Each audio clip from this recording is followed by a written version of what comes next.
नमस्कार। आप सभी का बहुत बहुत स्वागत करता हूँ। आपके भीतर विराजित उस परमात्मा को नमन करता हूँ। आज की इस अद्भुत सत्र में ये श्रृंखला संतों की जीवनी और अद्भुत ध्यान प्रभु की प्रेरणा से, उनके मार्गदर्शन से और उनकी सहायता से शुरू हुई। क्योंकि कहते हैं संत के जीवन का एक एक क्षण हमें बहुत कुछ देता है। तो यदि हम उन संतों की जीवनी से एक अंश मात्र भी ले पाए तो हमारे भीतर का कण कण बदल सकता है। क्योंकि परमात्मा ने हम पर बहुत कृपा करी। शरीर का पालन पोषण करने के लिए बहुत से साधन जुटा दिए, संसार चलाने के लिए बहुत कुछ दे दिया और मन की वृत्तियों को रूपांतरित करने के लिए संतों को भेजा। संत आए और बड़ा भाग्यशाली, बड़ा विरला ही संत का आशीर्वाद प्राप्त करता है। दो भागों में बांटा जग को, अपना और पराई। हमने जगत को दो भागों में बांट लिया, अपना और पराई। स्वार्थ भाव रहा मन मेरे, परमार्थ न भाए। फिर स्वार्थी हो गए। परमार्थ, जो स्वार्थी है वो परमार्थी कहां से होगा। पंच विकारों से प्रेरित हो, कोटि भोग लगाए।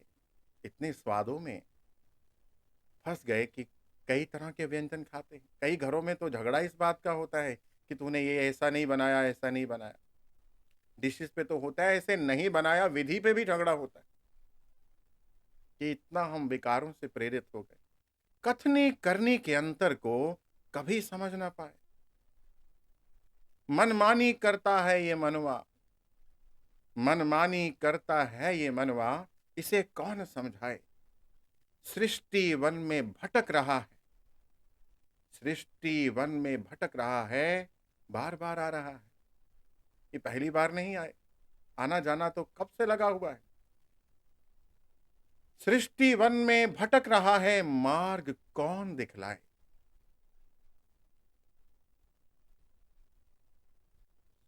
कामनाओं के मरुस्थल में गंगा कहां से आए।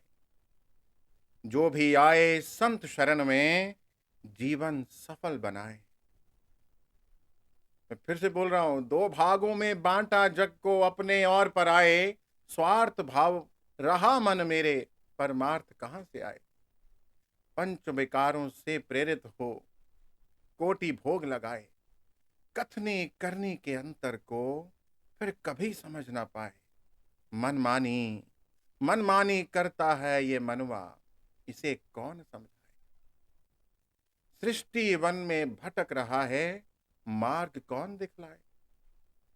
कामनाओं के मारुस्थल में गंगा कहां से आए। जो भी आए संत शरण में, जीवन सफल बनाए। भव निद्रा से जागे तब ही, जब संत चरण रज लाए। आइए आज हम एक उच्च संत, मां काली के परम भक्त स्वामी रामकृष्ण परमहंस की जीवन में यात्रा करते हैं उनके साथ। क्योंकि ये संत आए और गए ऐसा नहीं होता है, केवल शरीर लिया और छोड़ा। इनकी ऊर्जा आज भी यही है, स्टोर्ड है, टाइम और स्पेस के परे। आज एक बहुत ही पुण्य आत्मा डॉक्टर वीनू शर्मा जी के माध्यम से हम स्वामी रामकृष्ण परमहंस जी के जीवन यात्रा को उनके माध्यम से सुनेंगे भी, और इस सागर में, महासागर में डुबकियां भी लगाएंगे उन्हीं के साथ। और फिर हम ध्यान के माध्यम से भी डुबकियां लगाएंगे। एक एक क्षण, एक एक सेकंड इस सत्र का सुनने, समझने और अटेंड करने योग्य है। इसलिए चलते फिरते बैठे, मजबूरी ना हो तो बैठ करके ही करें। चलते फिरते काम करते हुए कई तरफ मन को एंगेज करके इस तरह का अनुभव ना लें। कोशिश करें बैठ करके, आंखें बंद करके सुनें।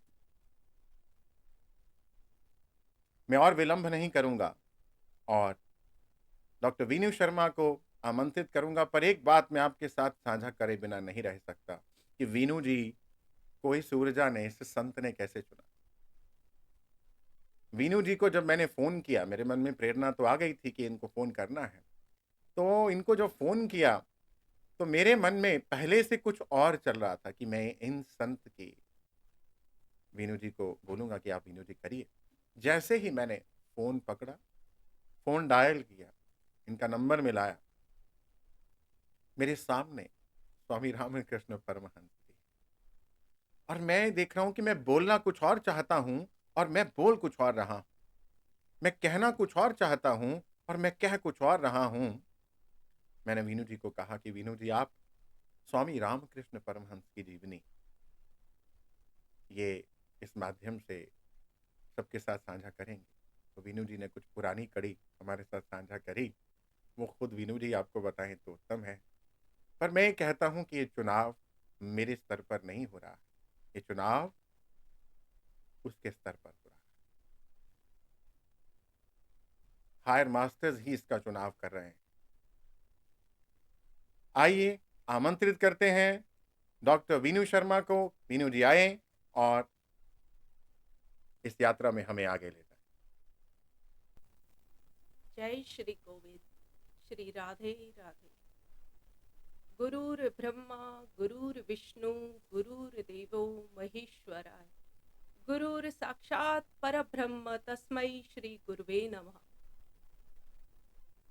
मैं अभिभूत हूँ, मैं कृतार्थ हूँ। मैं उस अखल ब्रह्मांडीय शक्ति के लिए शत शत कोटि कोटि नमन करती हूँ कि जिन्होंने मुझे चुन लिया। उन अद्वितीय महाशक्ति श्री रामकृष्ण परमहंस जी की जीवनी को प्रस्तुत करने के लिए मेरी सूक्ष्म बुद्धि उन महासागर का, उस सूर्य प्रकाश का क्या वर्णन करेगी। मैं समर्पित हूँ माँ भगवती के चरणों में, वो चाहें जो बुलवाएं। एक महात्मन की जीवनी को प्रस्तुत करना बहुत ही असाध्य कार्य है, क्योंकि वे स्वयं ईश्वरीय रूप होते हैं। जब जब धर्म की हानि होती है, मनुष्य राग द्वेष हिंसा आदि दुष्प्रवृत्तियों में प्रवृत्त हो जाता है, तब वो महासर्वशक्तिमान परमेश्वर अपने वचन पूर्ति के लिए, जो श्री कृष्ण ने श्रीमद् भागवत में कहा था, यदा यदा ही धर्मस्य ग्लानिर्भवति भारत अभ्युत्थानम अधर्मस्य तदात्मानं सृजाम्यहम्, वो परमेश्वर अवतरित होते हैं। किसी न किसी रूप में, महापुरुष के रूप में वो अवतरित होते हैं, हम मनुष्यों को सत्य मार्ग दिखाने के लिए, हमें एक सही रास्ता दिखाने के लिए, धर्म की पुनर्स्थापना करने के लिए। और वे स्वयं ईश्वरीय मूर्त स्वरूप ही होते हैं। हम मनुष्य अपनी आंखों से कैसे उस ईश्वर का वर्णन कर सकें जिसे हम कभी देख भी नहीं सकते। शास्त्रों में जो लिखा है इतना जटिल है कि उसे समझ पाना बड़ा मुश्किल है। जब तक गुरु कृपा ना हो, बिना गुरु कृपा के शास्त्रों से ईश्वर को समझ पाना जटिलतम ही जटिलतम है। सुलझने की बजाय गुत्थी उलझती ही चली जाती है। और जब वो महापुरुष अवतरित होते हैं तो उनकी जीवनी स्वतः अपने आचरण से, अपने सभी शुभ कर्मों से वो सब कुछ इतनी सरलता से समझा देते हैं कि धर्म की पुनः स्थापना बड़ी शांति और प्रेम से ही हो जाती है। मैं अपने बारे में क्या बताऊं। 10वीं में थी तब सबसे पहले इन महापुरुष के बारे में सुना था। श्री रामकृष्ण मिशन में एक डिबेट कंपटीशन में मैं गई थी और वहाँ मुझे प्राइज भी मिल गया, लेकिन वहाँ एक खिंचाव हुआ, लेकिन समझ नहीं पाई कि कौन है। उसके बाद में जब कॉलेज में थी तो श्री रामकृष्ण वचनामृत, स्वामी विवेकानंद साहित्य का मेरी छोटी बहन बहुत अध्ययन करती थी। मैं थोड़ा थोड़ा ही पढ़ पाती थी, लेकिन फिर वो अधूरी सी कहानी रह गई। लेकिन एक खिंचाव रहा कि कौन है। अभी कुछ समय पहले से भी अपने आप यूट्यूब पे थोड़ा थोड़ा ढूंढती रही, श्री रामकृष्ण परमहंस कौन थे ये भगवान जो मुझे बार बार खींच रहे थे। और जब गौरव जी ने मुझे फ़ोन किया तो इन्होंने कहा कि 2 संतों की जीवनी है, एक श्री रामकृष्ण परमहंस और दूसरे। मैंने कहा नहीं, बस शायद इन्होंने ही मुझे चुना है, ताकि मुझे अगर बोलना है तो मुझे अध्ययन करना ही होगा, मुझे ढूंढना ही होगा। वो स्वयं ढूंढवाएंगे कि मैं कौन हूँ। अब मैं उन्हें, उनके भक्त और उनके अनुयायी बड़े प्रेम से उन्हें ठाकुर कहा करते थे, तो मैं उन्हें यहाँ ठाकुर के ही नाम से संबोधित करूंगी। ठाकुर की जीवनी से अधिक महत्वपूर्ण है उनके आदर्श, जो न केवल भारत के लिए, संपूर्ण विश्व के लिए एक बहुत ही उच्चतम आदर्श रहे हैं। युगों युगों तक के लिए वो एक बहुत ही सुंदर मार्ग दिखा गए हैं, भक्ति का, प्रेम का, निस्वार्थता का, करुणा का, सर्वधर्म संभाव का। उनका सबसे बड़ा आदर्श सर्वधर्म संभाव बहुत ही महत्वपूर्ण रहा है। कथनी और करनी में अंतर रहता है। यदि कोई कथावाचक, कोई धर्म प्रचारक कहता है कि हाँ सब धर्म सत्य है, कह दिया, लेकिन करा किसने? ठाकुर ने किया। ठाकुर ने सभी धर्मों की, इस्लाम धर्म की, ईसाई धर्म की, बौद्ध धर्म की, सभी धर्मों की पूर्ण परीक्षा स्वयं अपने जीवन में प्रयोग करके की थी। ये हम अभी उनकी जीवनी में आगे सुनेंगे कि किस प्रकार महीनों तक उन्होंने पूर्ण दृढ़ निश्चय होकर इन सभी धर्मों की पूरी अवलंबना करते हुए उस सत्यता तक पहुंचे थे कि सर्वधर्म सत्य है। सभी धर्मों की नींव सत्यता पर ही टिकी हुई है। आवश्यकता है तो सिर्फ और सिर्फ पूर्ण दृढ़ निश्चय होकर, पूर्ण सम्मान के साथ अपने धर्म को निभाते हुए दूसरे धर्मों के प्रति भी सहिष्णुता, प्रेम और आदर रखा जाए, वही धर्म है। बहुधा धर्म प्रचारक दूसरे धर्मों की बड़ी गिलानी करते हैं, दूसरे धर्म अनुयायियों की भर्त्सना करते हैं, उनसे घृणा करते हैं। क्या ये धर्म प्रचार है? ठाकुर कहते थे, छी, ये धर्म नहीं हो सकता। इस्लाम धर्म इतना पवित्र है, उसकी गहराई में जाए, एक सच्चा मुसलमान वही है जो पूर्ण निष्ठा, पूर्ण प्रेम के साथ, लेकिन सहानुभूति और दया, करुणा की दिव्य गुणों के साथ अपने धर्म की पालना कर रहा है। एक सच्चा ईसाई भी वही है जो पूर्ण नियम पालन करते हुए पूर्ण विश्वास के साथ अपने धर्म पर अडिग है। एक हिंदू वही श्रेष्ठ है जिसने पूर्ण दृढ़ता और पूर्ण विश्वास के साथ में अपने धर्म के नियम पालन से किंचित भी ना हटे और दूसरे धर्मों के प्रति सहिष्णुता और प्रेम भाव रखे। कि विभिन्न मत, कि विभिन्न पथ अंततः गत्वा उसी परमेश्वर में जाकर लीन हो जाते हैं। ये उनका आविष्कार जो सर्वधर्म के प्रति था, बहुत महत्व का है। और कुछ समय के पश्चात यही आविष्कार स्वामी रामकृष्ण परमहंस जी के परम प्रिय शिष्य स्वामी विवेकानंद जी ने विश्व में धर्म प्रचार के लिए प्रस्तुत किया था। कौन नहीं जानता शिकागो में दिए हुए उनके सर्वधर्म समभाव के उस भाषण को। आज तक अमेरिका में उनके कितने ही शिष्य और अनुयायी बन चुके हैं।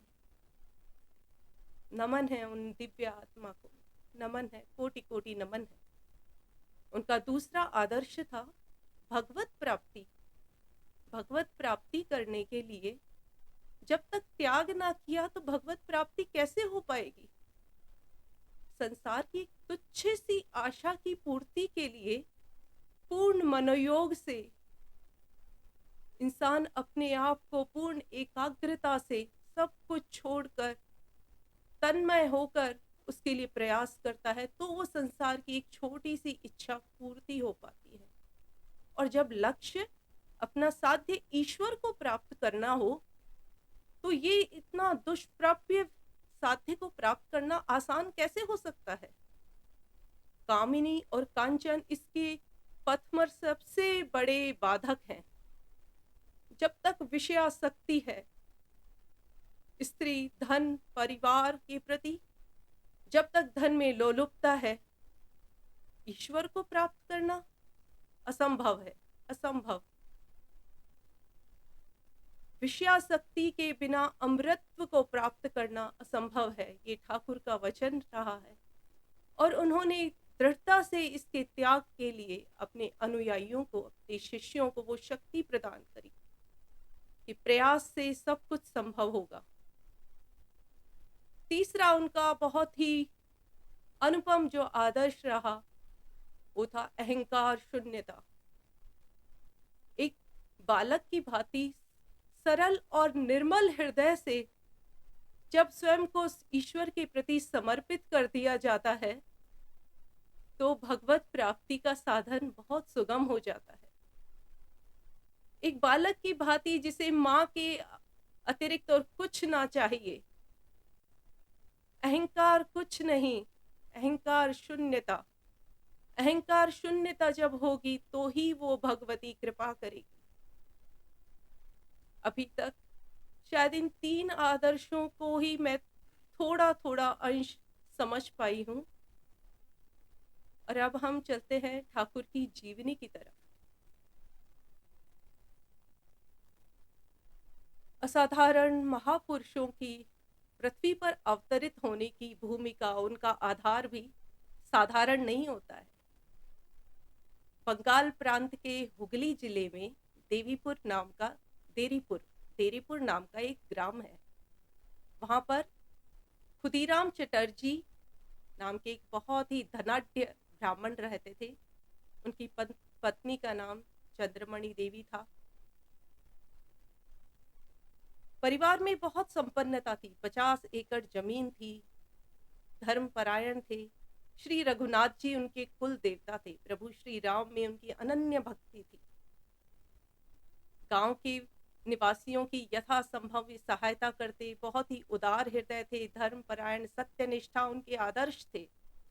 इस उच्च कुल में उनके पूर्वज भी श्री रघुनाथ जी के प्रति अपनी अनन्य भक्ति रखा करते थे। लेकिन सब समय एक समान नहीं होता।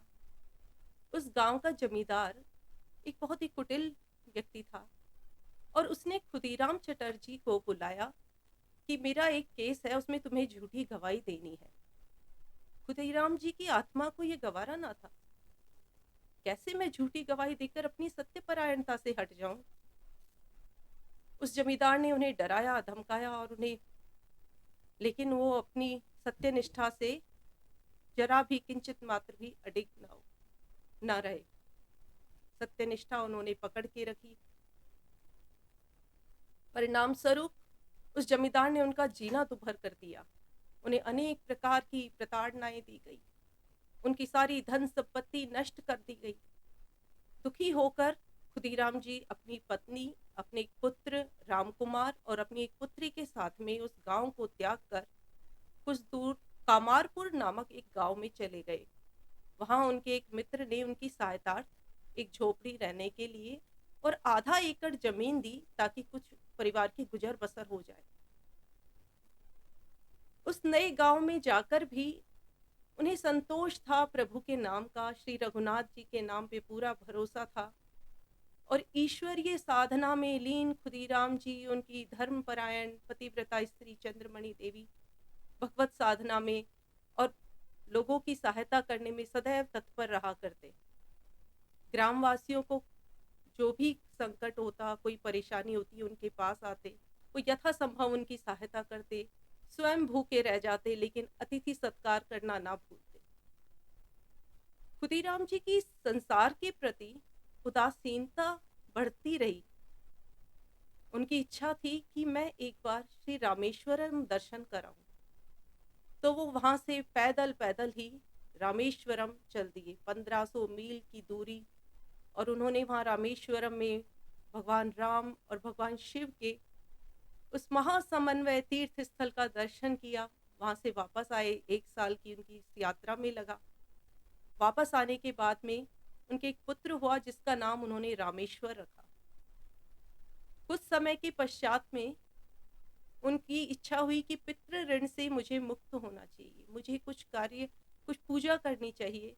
तो इस विचार से उन्होंने गया जी जाने का अपना निश्चय किया। वहां से 200 मील की दूरी पे जब वो गया जी गए, वापस उन्होंने पदयात्रा शुरू करी। कुछ महीनों में वहां पहुंचे।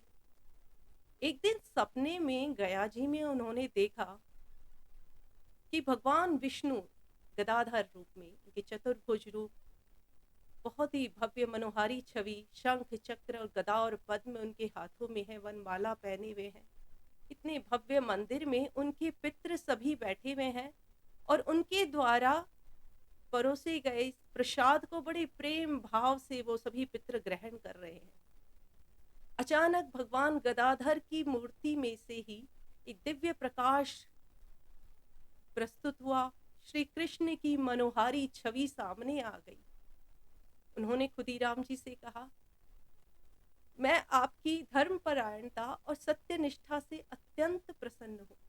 मैं आपके घर में पुत्र रूप में जन्म लूंगा। खुदीराम जी ने कहा, भगवान, मैं अब उतना धनाढ्य ना रहा, मैं कैसे आपकी सेवा करूंगा। ठाकुर श्री गोविंद ने कहा, तुम उस बात की चिंता ना करो, तुमसे अधिक योग्य माता पिता इस समय और कोई ना मिलेंगे और ये मेरे अवतरित होने का समय आ रहा है।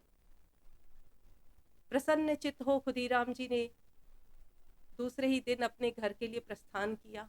इधर उनकी पत्नी चंद्रमणि जी को भी अद्भुत अनुभव हुआ करते थे। एक दिन वो मंदिर में पूजा करके आई तो उन्होंने देखा कि मंदिर की प्रतिमा से एक दिव्य प्रकाश उनके शरीर में प्रवेश कर गया और वो बाह्य ज्ञान से संज्ञा विहीन होकर वहीं गिरकर मूर्छित हो गई। उनके पास में एक पड़ोस की लोहारन स्त्री जिसका नाम धनी था, उसने उन्हें संभाला। मूर्छा खुलने के बाद में वो दिव्य आनंद से बड़ी प्रसन्न चित्त थी। जब उनके पति खुदीराम जी वापस पहुंचे तो उन्होंने अपना अनुभव बताया। खुदीराम जी को विश्वास हो गया कि ईश्वर हमारे इस कुल को पवित्र करने के लिए जल्दी ही अवतरित होने वाले हैं। और फिर वो पुण्य समय आ ही गया। 18 फरवरी सन 1836 का दिन खुदीराम जी और चंद्रमणि देवी के घर में एक बालक ने जन्म लिया जिसका नाम उन्होंने गदाधर रखा। स्वयं गदाधर भगवान के ही आशीर्वाद से और उनके वचन से वो बालक जन्मा था। बालक गदाधर बचपन से ही बड़ा मनोहारी था। आस पड़ोस के लोग भी उसको देखने का, दर्शन करने का अपना लोभ छुपा ना पाते। किसी न किसी बहाने उनके घर आते, उसको देखते, उसके दर्शन करते। ज्यों ज्यों बालक बड़ा होने लगा, उसकी चंचलता, उसकी दिव्यता चारों तरफ फैलने लगी। लेकिन उसमें एक अद्भुत सा एक लक्षण था कि जो ही वो किसी बहुत ही सुंदर दृश्य को देखता, कहीं भगवत कथा सुनता, कोई मार्मिक दृश्य देख लेता तो वो समाधि में लीन हो जाया करता था। ठाकुर अपने शिष्यों को बाद में बता रहे थे। वो कहते थे स्वयं उन्हीं के शब्दों में, कामारपुर में नाश्ते में बच्चों को मुरमुरा खाने को दिया जाता था और हम उस मुरमुरे को टोकरी में डालकर खेतों की तरफ खेलते हुए वहाँ ले जाते, वहाँ खाते रहते। मेरी उम्र शायद 5-6 साल की रही होगी। मैं भी अपना मुरमुरा लेकर खेत की मंडेर पर जा रहा था। अचानक दृष्टि मेरी आसमान की तरफ पड़ी। नीला अंबर, वहाँ पे काले काले मेघ छाए हुए हैं और अचानक से श्वेत बगुलों का एक समूह उड़ता हुआ जा रहा है। ये पक्षी मालाकार में एक पंक्ति में जब जा रहे थे तो ऐसा भाव लगा कि श्री कृष्ण वनमाला धारण किए हुए हैं। और वो भाव समाधि ऐसी हुई कि वो टोकरी मुझसे गिर गई। मैं वहीं भाव शून्य होकर नीचे गिरकर बेहोश हो गया। कुछ लोग उठाकर घर लेकर आए। जून जुलाई का महीना था तो सबने सोचा शायद बालक को ताप या गर्मी से ऐसा हुआ है, लेकिन ये एक बार नहीं अनेकों बार होता था। जहां भी कहीं संत समागम होता वो अपनी भाव समाधि में लीन हो जाया करते। माता पिता को पहले बड़ी चिंता हुई, परंतु बाद में इन्होंने दिव्य इच्छा समझकर इसे स्वीकार किया। एक बार उस गांव में एक नाट्य मंडली आई हुई थी। उसमें गदाधर जी ने भगवान शंकर का रोल किया। शरीर पर भस्म लगाए, त्रिशूल हाथ में लिए, कमर में कोपीन बांधे, वह ऐसे लग रहे थे कि साक्षात भगवान शंकर ही खड़े हो गए। और वो इतनी भाव समाधि में चले गए, बाह्य ज्ञान से पूर्णतः शून्य हो गए कि उन्हें वापस लाने में बहुत समय लगा। कुछ समय के पश्चात में उन्हें विद्यालय जाना शुरू करा। उनकी बुद्धि इतनी तीक्ष्ण थी कि जो कुछ पढ़ते कंठस्थ हो जाया करता। जहाँ शास्त्र चर्चा हो रही होती, जहाँ कुछ समझ ना आता था कि इसका क्या समाधान होगा किसी समस्या का, बालक गदाधर इतनी सहजता से उसका उत्तर दे दिया करते कि सभी पंडित गण आश्चर्यचकित रह जाते कि इतनी छोटी आयु में ये विचार इसके पास कहाँ से आया। गांव के लोग समझने लगे थे ये दिव्य आत्मा है। 1843 ईस्वी में खुदीराम चटर्जी श्री रघुनाथ जी का स्मरण करते करते ब्रह्मलीन हो गए।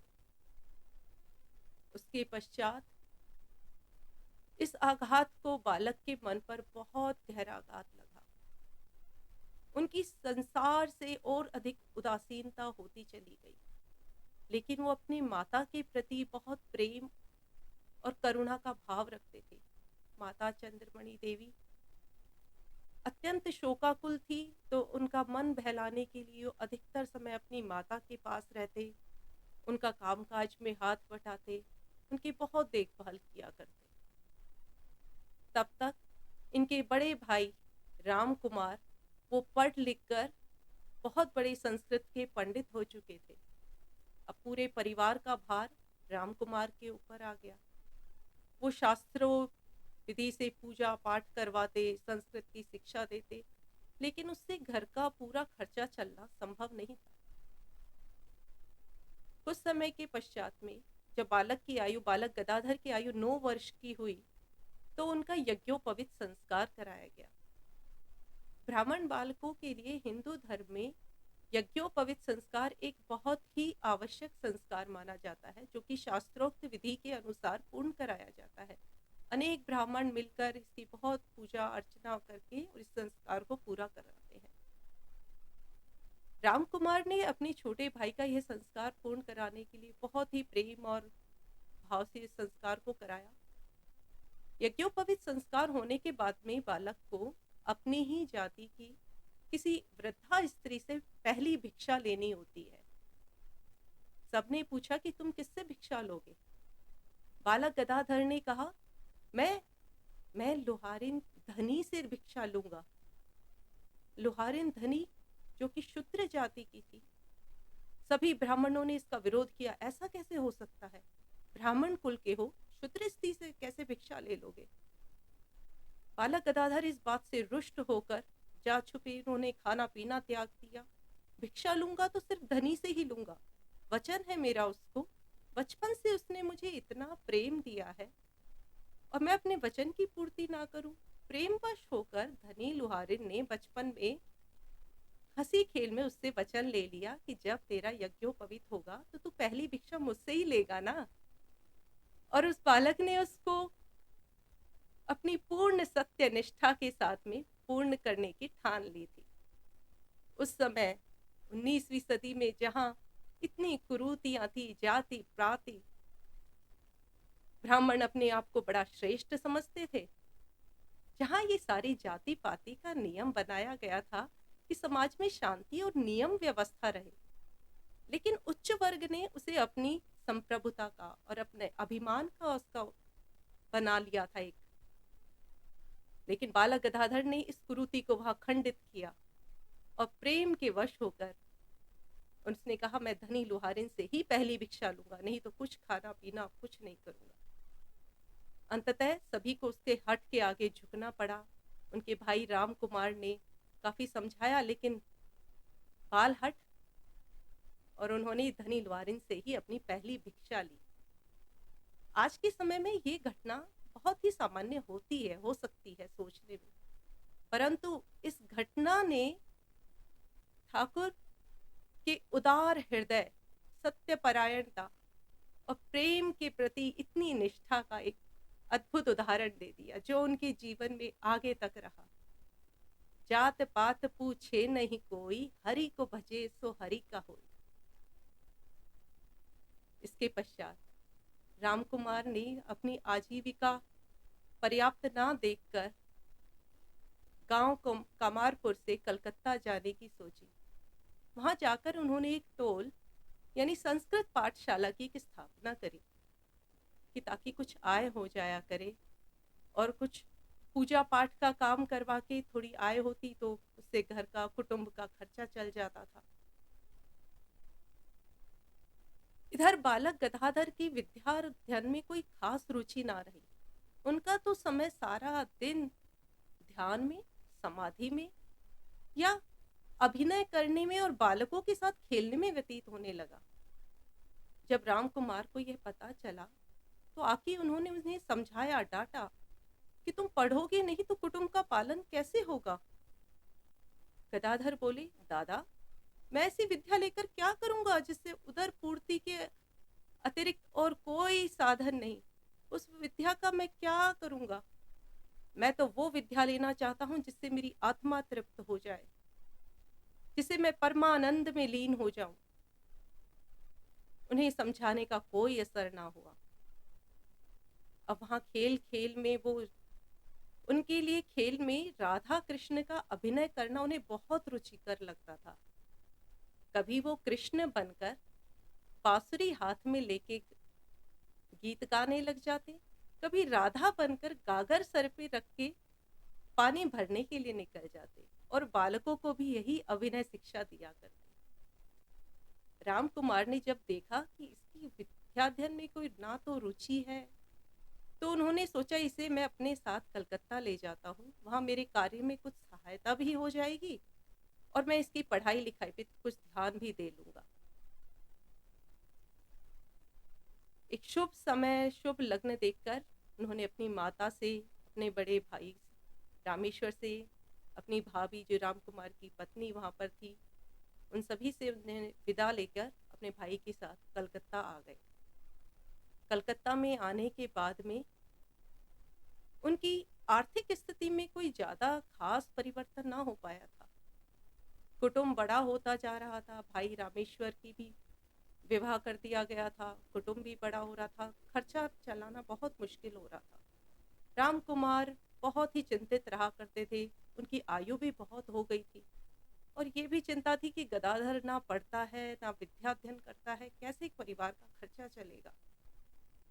माँ भगवती ने स्वयं ही एक उपाय बना दिया। वहां कलकत्ता में रानी रासमणी नाम की एक बहुत ही धनाढ्य, उदार, परोपकारी और ईश्वर भक्त स्त्री रहा करती थी। उसकी महाकाली के अंदर अनन्य प्रेम और भक्ति थी। उनके दामाद मथुर बाबू भी बहुत ही उदार हृदय और ईश्वर भक्त थे। रानी रासमणी विधवा थी, तो उन्होंने अपनी सारी संपत्ति का पूर्ण प्रबंधन करके कलकत्ता में दक्षिणेश्वर में उत्तर दिशा की तरफ भागीरथी नदी के तट पर महाकाली का एक भव्य मंदिर बनवाया। साथ में राधा कृष्ण का भी एक मंदिर है। उस मंदिर की स्थापना, मंदिर तो बन गया, लेकिन अब वहां प्राण प्रतिष्ठा कौन करे मूर्ति की? रानी रासमणी जाति से केवट थी और क्षुद्र जाति होने की वजह से पुनः वही संकट आया कि क्षुद्र स्त्री का बनाया हुआ मंदिर कौन ब्राह्मण यहाँ पे पुरोहितगिरी करेगा, कौन यहाँ पे पूजा करके दान ग्रहण करेगा। रानी बहुत दुखी हृदय हुई, बहुत दुखित थी। इस समस्या का समाधान भी राम कुमार ने खोजा। उसने सभी ब्राह्मणों को, पंडितों को अनेक शास्त्रों का प्रमाण देकर अंततः सबको मनाया कि यहाँ पे अगर एक पंडित को नियुक्त कर दिया जाए, रानी रासमणी सभी प्रबंध की व्यवस्था करके किसी एक ब्राह्मण को नियुक्त कर दे और वह अपने अनुसार पूजा पाठ करता रहे, तो इसमें कोई आपत्ति ना हो। रानी रासमणी को जैसे एक प्रकाश मिला, वो कुछ प्रसन्न हुई। अंततः उन्होंने राम कुमार से ही विनती करी कि क्यों ना आप ही ये कार्यभार संभालें। राम कुमार उनकी इस विनती को अस्वीकार ना कर सके, तो उन्होंने उस मंदिर की पुरोहितगिरी स्वीकार कर ली। अपने भाई गदाधर को की वो सेवा ले लिया करते थे। एक दिन गदाधर बाहर, मंदिर के बाहर बैठे हुए थे। कुछ बालक हाथ में सिक्के उछालते हुए खुशी खुशी निकल रहे थे। उन्होंने पूछा, तुम कहाँ से आ रहे हो, इतने खुश क्यों हो? उन्होंने कहा, हम लोग ब्राह्मण हैं, पास में हमने पूजा पाठ कराई थी, तो हमें ये उन्होंने दान में कुछ सिक्के और ये धन राशि दी है, इसलिए हम बड़े प्रसन्न हैं। गदाधर को बहुत दुख हुआ। क्या लाभ है इस विद्या का, जिससे मैं पूजा पाठ करवा के पुनः वही धन उपार्जन के लिए उसका इस्तेमाल करूंगा? मुझसे ना होगा।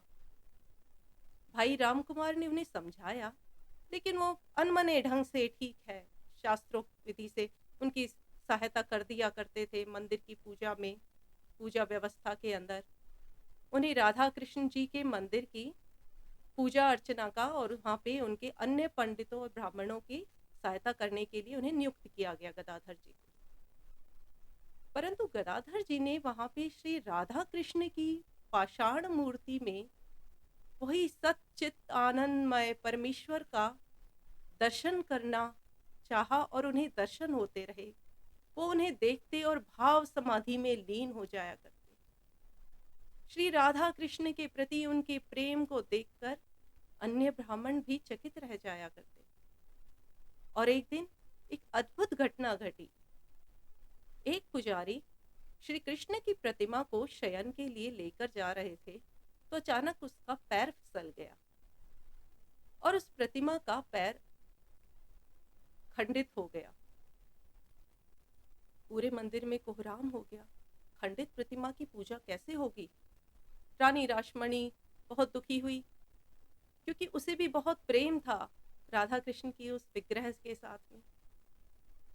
पूछा गया कि इसका क्या उपाय है। सभी ने कहा, खंडित प्रतिमा की पूजा करना शास्त्रोक्त विधि से उचित नहीं है, अतः इस प्रतिमा को भागीरथी में प्रवाहित कर देना चाहिए और एक नई प्रतिमा लाकर उसकी विधिवत रूप से पूजन किया जा सकता है। रानी थोड़ा दुखी हुई, लेकिन क्या किया जा सकता था। मथुर बाबू, जो प्रारंभ से ही गदाधर की तरफ बहुत ही आकर्षित रहा करते थे, उन्होंने कहा, क्यों ना उस युवक गदाधर से भी पूछ लिया जाए कि इसका कोई और उपाय हो सकता है। जब गदाधर जी से पूछा गया तो उन्होंने कहा, अगर रानी के दामाद का पैर टूट जाए तो क्या रानी उसकी जगह नया दामाद ले आएगी? उनके उपचार की कोई विधि या कोई वैद्य से नहीं मिलेगी। अगर यहाँ श्री कृष्ण के पैर का खंडन हो गया है तो उसका उपचार किया जाना चाहिए। ये कहाँ का उपाय हुआ कि उसकी जगह नई प्रतिमा स्थापित कर दो? रानी को बड़ी प्रसन्नता हुई। उसने वो कार्य गदाधर जी को ही दे दिया कि ठीक है, तुम ही करो ये उपाय।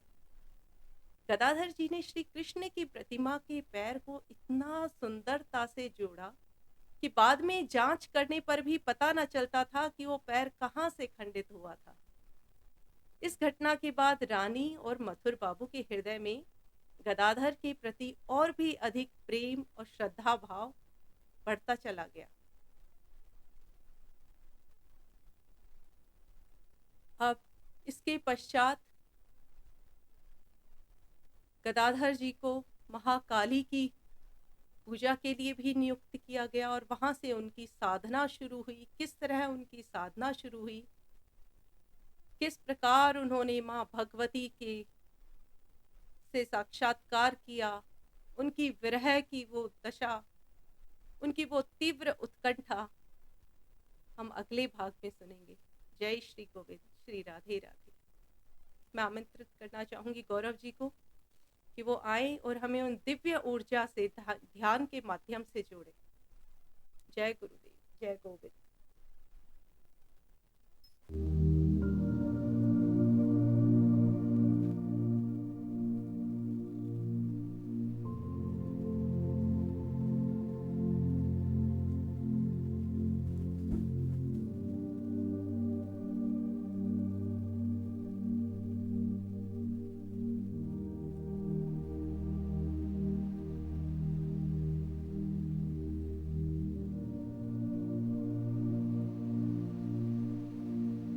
आइए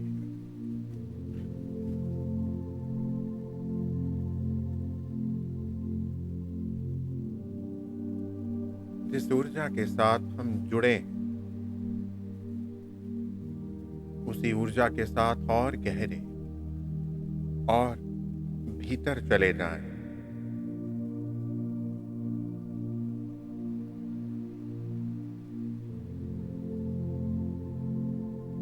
एक सहज सुखासन में बैठिए,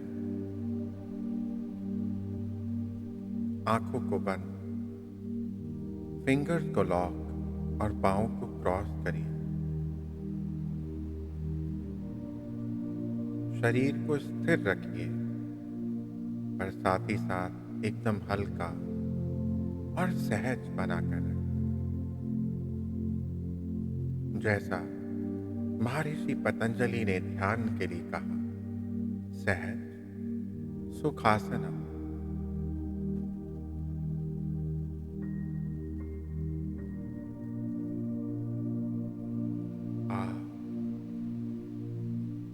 अपने एक एक श्वास के साथ भीतर गहरे में उतरते जा रहे हैं। एक एक श्वास मानो आपका मार्गदर्शक, आपका गाइड बनकर आपको भीतर ले जा रहा है, आपकी उंगली पकड़कर अंदर ले जा रहा है। आइए प्रार्थना करते हैं अनेकों दिव्य शक्तियों से जो हमारे साथ पहले से मौजूद हैं, और उन शक्तियों से भी जो इस अद्भुत ध्यान में हमारे साथ ध्यान करना चाहती हैं।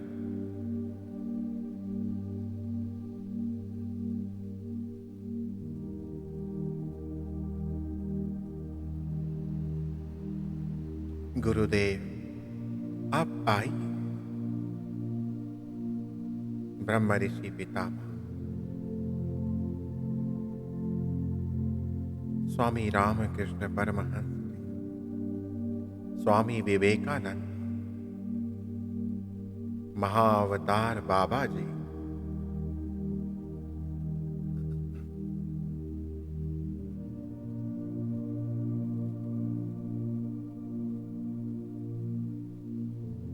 कर्म देवता, सप्तऋषि मंडल, परम गुरुवर मंडली, आइए आइए।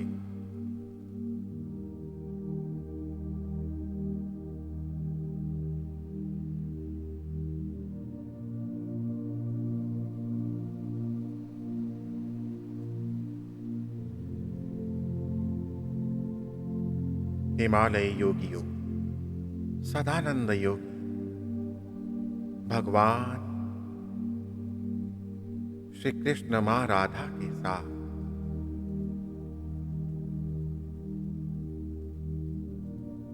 आदिदेव शिव मां आदि पराशक्ति के साथ और जो भी उच्च लोकों के देवी देवता, संत जन, मुनिजन इस ध्यान में हमारे साथ आना चाहें, उन सबको भी हम आमंत्रित करते हैं।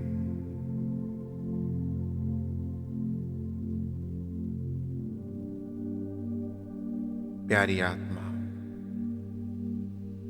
अपने ध्यान को अपनी श्वासों के साथ जोड़े हुए धीरे धीरे अपने भीतर उतरते जाइए। अपने आप को अपने हृदय स्थान पर ले जाइए।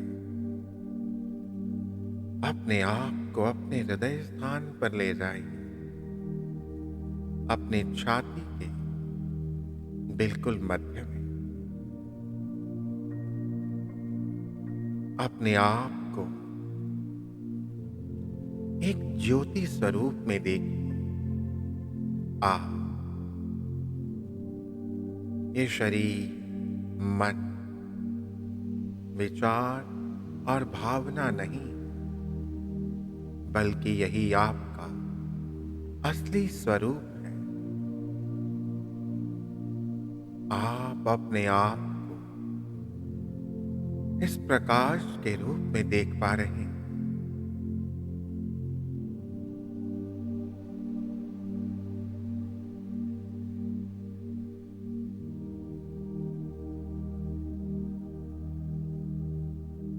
धीरे धीरे ये ज्योति आपके हृदय से ऊपर आपके कंठ विशुद्धि चक्र की ओर बढ़ रही, जहां मां भगवती निवास करती है। मां काली बहुत सुंदर दर्शन दे रही है। दर्शन करें, मानो मां अपने पुत्र को प्रेम दे रही है, अपने बालक को स्नेह दे रही है। बहुत प्रेम, स्नेह, मानो जन्मों जन्म से इसी स्नेह, प्रेम की तलाश में भटक रहे।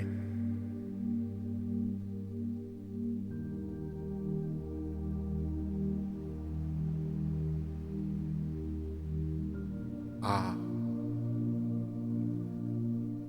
अपने इस ज्योति स्वरूप को और ऊपर उठने दीजिए। अपने भौहों के बिल्कुल मध्य में, जहां आपका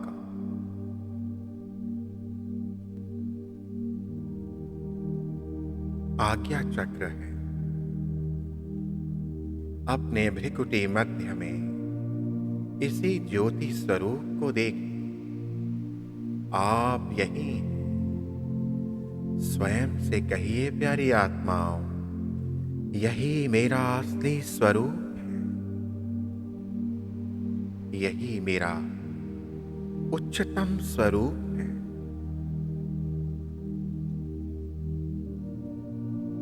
यही मेरा असली स्वरूप है।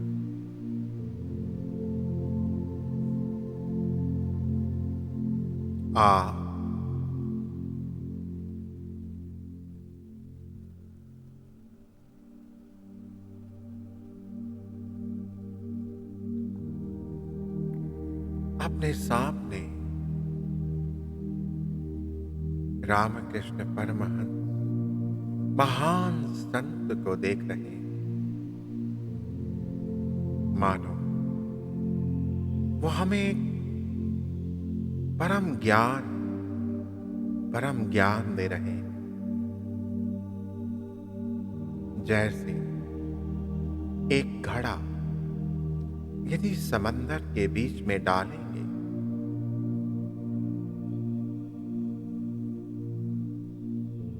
तो इस घड़े के भीतर भी जल है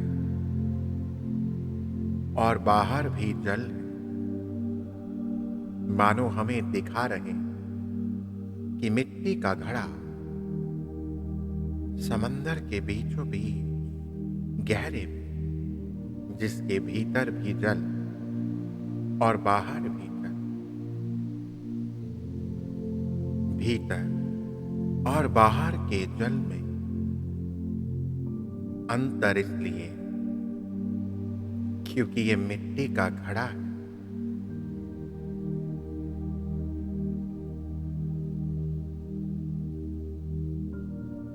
और जब ये मिट्टी का घड़ा नहीं होगा तो भीतर और बाहर में कोई अंतर ना होगा। ये मिट्टी का घड़ा हम हैं प्यारी आत्मा। ठाकुर जी हमें यही बता रहे हैं कि ये मिट्टी हम हैं। बाहर और भीतर जो जल है वो वही परम चैतन्य है, वही परमेश्वर जो भीतर भी है और बाहर भी है।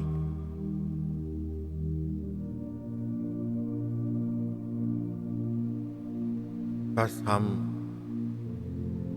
इस मिट्टी की सतह को सब कुछ मान लेते हैं और इस परम सत्य से दूर हो जाते हैं।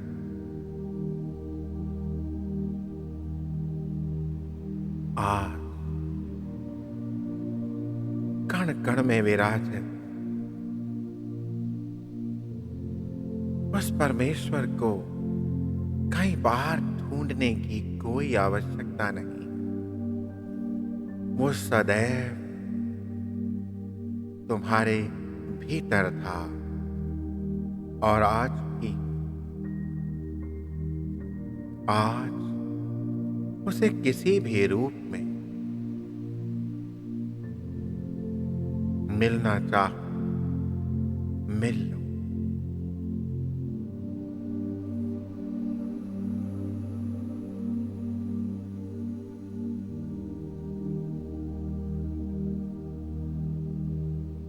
अपने भीतर अद्भुत दिव्य दर्शन करिए प्यारी आत्मा।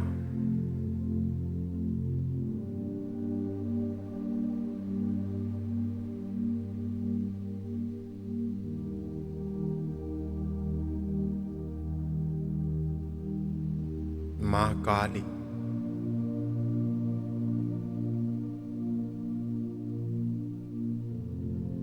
सभी संत जन, गुरुजन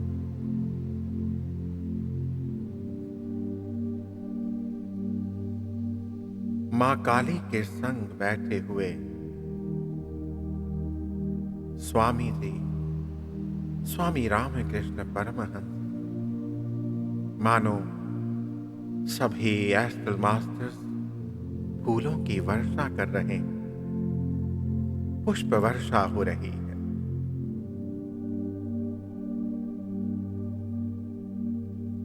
अद्भुत, कितना दिव्य दृश्य है, कितना दिव्य दृश्य है।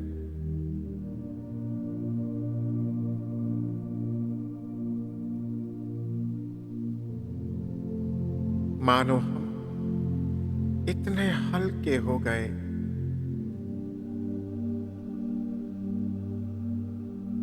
कि शरीर, मन और इनसे जुड़े सारे संबंध छोड़कर एक पंछी की भांति इस आकाश में ऊपर उड़ते जा रहे हैं।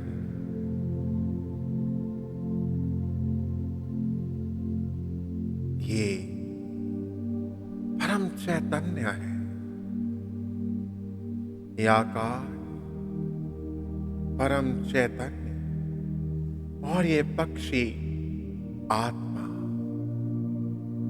ये आत्मा इस परम चैतन्य में समा रही है, गहरी जा रही है।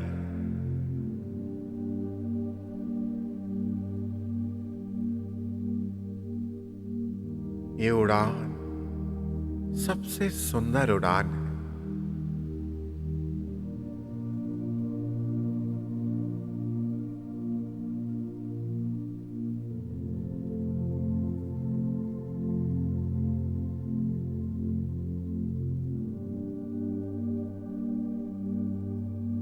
अभी आप अलाउ करें, आज्ञा दें,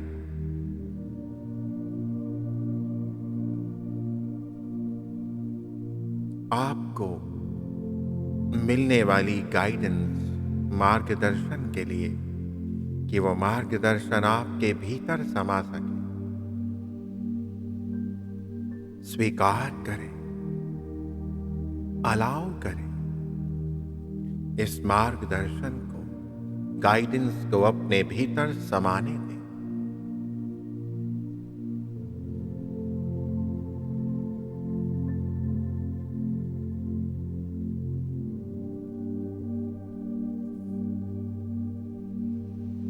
बहुत उत्तम। इस मार्गदर्शन को ग्रहण करें, ग्रहण करें प्यारी आत्माओं।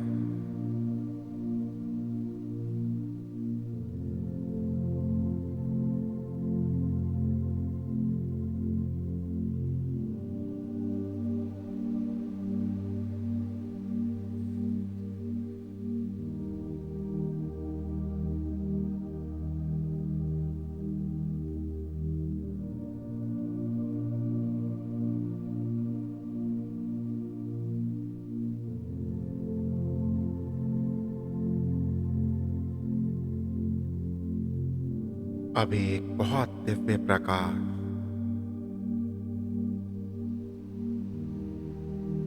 आपके ब्रह्मरंध्र से आपके भीतर, आपके कण कण में समा रहा है। एक एक नाड़ी में, एक एक स्नायु में, ये आपके सभी शरीरों, सभी कोशों को शुद्ध कर रहा है।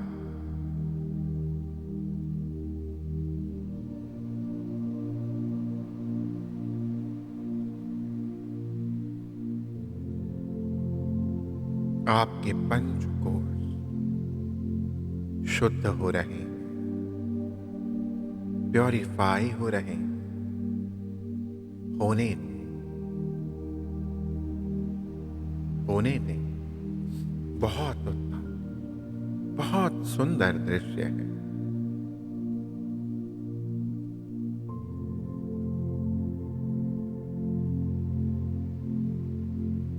प्यारी आत्माओं, अभी आप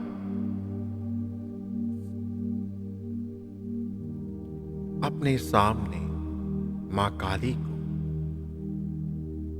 स्वामी रामकृष्ण परमहंस जी को, अनेकों देवी देवता, संतजन, गुरुवर मंडली, एस्ट्रल मास्टर्स जो हमारे साथ इस ध्यान में हैं, उन सभी को नमन करें, धन्यवाद करें और वापस अपने भौतिक शरीर में लौटें। धीरे धीरे अपने शरीर में वापस लौटें। अपनी चेतना को अपने भौतिक शरीर में महसूस करें। हाथों पैरों की उंगलियों को हिलाएं। अपनी हथेलियों को अपनी आंखों पर रखिए।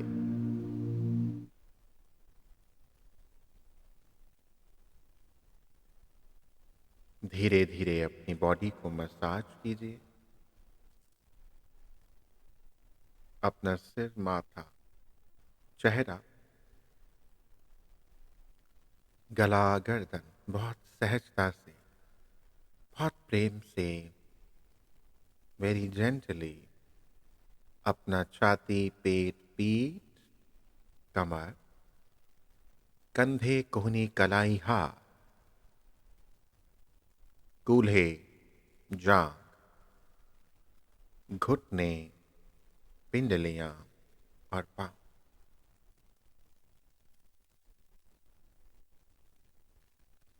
धीरे धीरे एक बड़ी सी मुस्कान के साथ अपनी आंखों को खोल दी। Open your eyes with a big big smile.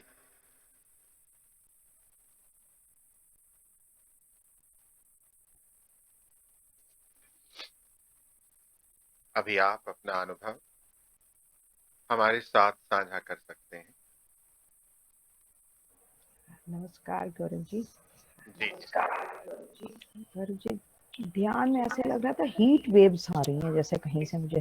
जी तो आप ध्यान करा रहे थे माँ काली का जैसे, तो मुझे माँ सरस्वती, तो मुझे ऐसे मोर शड दे रही हैं जैसे मंदिरों में होती है ना मोर शड जैसे। जी जी जी। उसके बाद लगा मैं दक्षिणेश्वर में ही हूँ, हम्म। गई नहीं हूँ मैं कभी, लेकिन फिर भी ऐसा आ कि वहां मैं नंगे पैर हूँ, वहां मेरे पैर जल रहे हैं जैसे धूप में। तो बाकी स्टोरी का बहुत मजा आया आज। ऐसे लग रहा था वीनू जी के जैसे मन से भाव निकल रहे हैं सारे। वो स्टोरी कम और ध्यान वो ही था। वो ध्यान में थी वो, तो जो भी था उनके मन से था पूरा, वो मन से जुड़ी हुई है उसके साथ। माँ सरस्वती जैसे उनके कंठ में। और जम्मू में हमें इतनी शुद्ध हिंदी सुनने की आदत नहीं है, वो भी बड़ा मजा आया हमें। बहुत आनंद, क्योंकि इस लेकिन वो संत अनंत में थी वो। संत संत स्वयं चुनते हैं और फिर वो आनंद में ले और वो जाते हैं। तो लगा right choice for this story. बहुत बहुत बहुत बढ़िया। वीनू जी को बहुत बहुत बधाई। और वीनू जी ने, जिसको बोलते हैं कि एक कथा वाचन करते करते हम सबको कथा सुनते सुनते भी ध्यान में ही चले गए। हम ध्यान में ही थे। जी, आप सही सही कह रहे हैं। बहुत बहुत बढ़िया। हाँ जी हाँ जी, और बताइए जी। नमस्कार सर। सर, वीनू जी की मांसपर्शी भाव विभोर करने वाली जो वाणी है सीधा ही अंतर मन में उतर गई। जी जी इतना अच्छा लगा सर, इतना अच्छा लगा कि जैसे अभी राजश्री मैम ने कहा है कि जो इनकी बातें हैं बिल्कुल वही मेरे मन की भावनाओं को ना इन्होंने जैसे प्रकट कर दिया। सर वैसे आज ये जो दिन है, आज से 8 वर्ष पहले एक पुण्य आत्मा हमारे परिवार की दूसरे लोक में चली गई थी। तो सुबह से उनको याद कर रहे थे। वो मेरी मदर इन लॉ नहीं कहना चाहिए, मेरे मदर से बढ़ के थी। वो जी बहुत ही मतलब शुद्ध हृदय की और बहुत ही अच्छी लेडी थी। तो मैं सुबह से उनको याद कर रही थी। फिर आज मैंने कहा कि आज देखो वीनू जी के थ्रू आवाज सुन के बहुत ही अच्छा लगा सर। ध्यान भी अद्भुत था, सब कुछ अद्भुत था कि वर्णन करना मुश्किल है। कोटि कोटि प्रणाम सर, आपको, वीनू जी को और सभी को बहुत बहुत सर। मन को ना मतलब बहुत ही अच्छा लग रहा है। जैसे पहले रोते थे ना, अब आपके ज्ञान से लगता है कि रोना नहीं है, अब तो वो है कि वो दूसरे लोक में गए हैं, जैसा आपने हमें अब ज्ञान दे दिया सर। बिल्कुल। तो बस अब यही कह रहे हैं कि वो जहाँ गए हैं ऊपर से पुष्प वर्षा कर रहे हैं, उनकी फुलवाड़ी खिली रहे। बहुत बहुत अच्छा सर, बहुत बहुत अद्भुत सर, आपका कोटि कोटि धन्यवाद। और वीनू जी धन्यवाद। को भी बहुत बहुत धन्यवाद। धन्यवाद सर, धन्यवाद। सर प्रणाम। हाँ बहुत जी। अच्छा लगा। वैसे ही बाविभोर हो गए थे। वेणु जी को हमारी तरफ से बहुत बहुत धन्यवाद।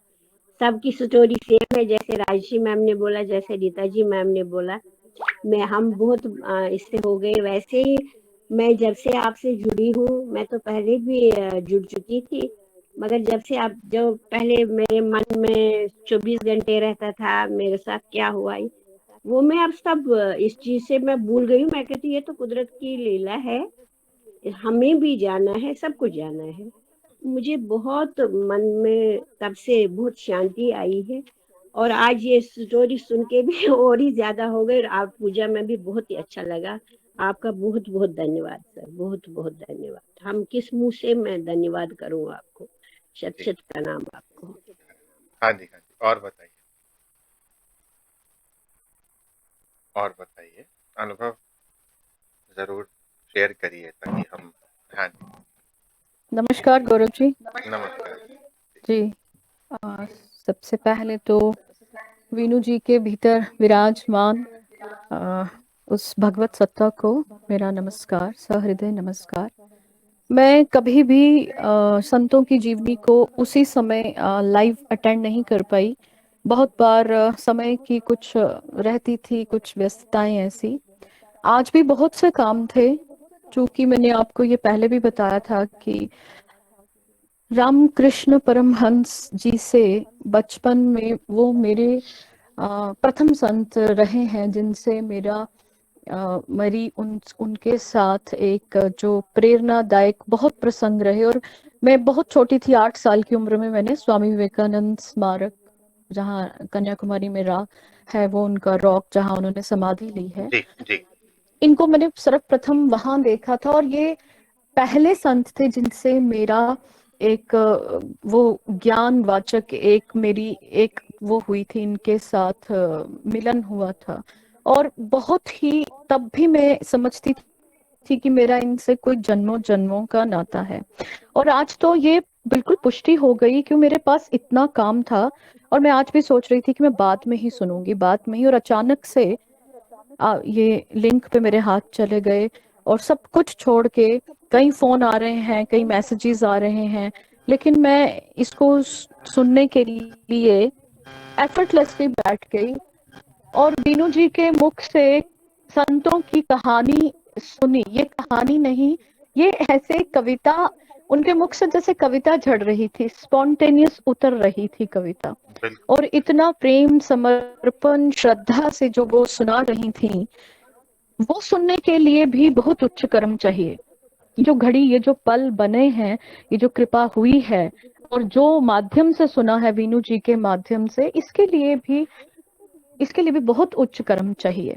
तो मैं बहुत ही आभारी हूँ, क्योंकि श्री राम कृष्ण परमहंस और महामाई भगवती महाकाली जो मेरी आराध्य हैं, उनकी उनकी महिमा सुननी, उनके पुत्र की महिमा सुननी, मैं तो मतलब कहीं कहीं शायद कहीं पाप, कहीं कर्म कट गए ये सुनने मात्र से ही। बिल्कुल सही, बिल्कुल क्योंकि सही। वो सूक्ष्म ऊर्जा कहीं चक्रों में गई, और चक्रों का, पंच तत्वों का जो शोधन हो गया, और जो आपके माध्यम से उस ऊर्जा से जुड़ पाए, उस ऊर्जा से महामाई के जो दर्शन हुए।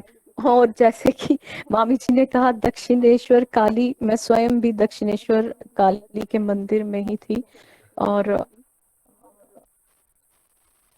बहुत बहुत धन्यवाद है इस समय का, आपका, वीनू जी का, सबका, कि ये सब संभव हो पाया। और ऐसे संत की कथा और ऐसे मुख से इनका हमने श्रोत्र सेवन किया है, इसके लिए बहुत बहुत आभार, बहुत आभार। धन्यवाद। आपने बिल्कुल धन्यवाद। जो कहा, एक एक शब्द सही है और हम सभी इससे सहमत हैं। धन्यवाद। क्योंकि मैं पहले भी ये बात कह चुका हूं कि ये I am just a channel, we are just channel instruments हैं हम लोग केवल। ये ब्रह्मांड दे रहा है। ये संत कहीं नहीं गए, ये आए और चले गए, ऐसा नहीं। ये अभी भी यही है, इनकी ऊर्जा अभी भी यही। और इनकी ऊर्जा, क्योंकि ये समय जो धरती पर अभी चल रहा है, एक नव निर्माण का समय है। इस समय धरा मंडल नया जन्म ले रही है। हमारी कॉन्शियसनेस, चेतना बदल रही है। इस धरती की कॉन्शियसनेस एक हायर डायमेंशन में जा रही है। उस समय इन सभी संतों ने, इन सभी की चेतना ऊर्जा से हमें जुड़ना है, और ये चुन रहे हैं, माध्यम बना रहे हैं। इसलिए मैं वीनू जी को उन्हें नमन करता हूं कि वीनू जी को उस परम सत्ता ने इस कार्य के लिए चुना। एक एक करके, जैसे बोलते हैं ना, माला में धागा लेकर निकले हैं तो एक एक मोती पिरोते जा रहे हैं, और ये माला हर बार, हर रोज और कीमती होती जा रही है। इस माला को धारण तो इस ईश्वर ने ही किया है, पर उस माला में अब कितने मोती हो गए, और मोती और माणिक और हीरे जुड़ते जा रहे हैं। क्योंकि हम सभी, डॉक्टर साहब आपने बिल्कुल सही कहा कि हम सभी बड़े भाग्यशाली हैं, इस समय में जो जुड़े हैं, इस समूह में जो जुड़े हैं, और वो जो YouTube पर ये देखेंगे, सभी परम भाग्यशाली हैं कि हम इस माला में, उस ईश्वर ने जो माला बनानी शुरू की है, उसमें हम भी एक मोती के रूप में चुने गए। हाँ जी, और किसी को कुछ कहना है? हाँ जी, हाँ जी, हाँ जी, आइए। नमस्कार। नमस्कार, नमस्कार। अब हम क्या कहें, कुछ नहीं रहा कहने के लिए, जी, सभी ने सब कुछ कह दिया। बहुत अच्छा लगा, ऐसे लग रहा था कि हम भी साथ साथ ही उसमें चल रहे हैं। जो कथा सुनाई गई, आज मैंने सोचा था कि आज मैंने नहीं रोना पर क्योंकि हर बार ही संतों की इस श्रृंखला में ना मैं रो पड़ता हूँ, आंसू आ जाते हैं। फिर और मुझे वो, मेरे पर आपने वो भी कार्य पूरा कर दिया जी। और मैं तो इतनी उच्च कोटि की कुछ भी नहीं हूँ, मुझे तो कुछ नहीं आता बोलना। चलिए, आपके भाव जो हैं वो सीधे ईश्वर तक पहुंचते हैं, क्योंकि ईश्वर ही, इस समय हम सब ईश्वरमय हो गए, और इसके लिए फिर से आभार वीनू जी, आप धन्यवाद। फिर से आभार। जी जी, सभी पुण्यात्माओं को मेरा कोटि कोटि नमन।